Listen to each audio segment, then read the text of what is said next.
Morning, I'm Manny Limbaria from Tabaco City, Albay, from Children International. Then I'm a nursing student of Bicol University, Tabaco Campus. Then yung na-experience namin, super memorable dahil nga first time kong bali makapuntang hindi masyadong makapuntang laot, yung para bang first time kong malaman na may ginto pala sa dagat.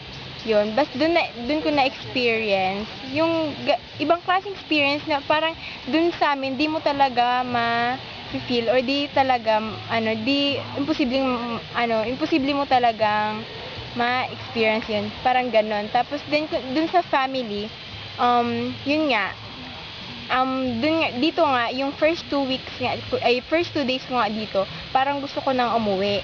Kasi nga, sa sobrang pagka-miss ko sa family ko. Then, nang nag-immersion doon ko na-feel na kahit wala ako sa bahay, may nagki-care, ganyan, may family pa rin. Kasi nga, si nanay tsaka tatay, nagbibigay ng lahat ng atensyon tsaka pag-aalaga sa akin. Yun lang. Tama.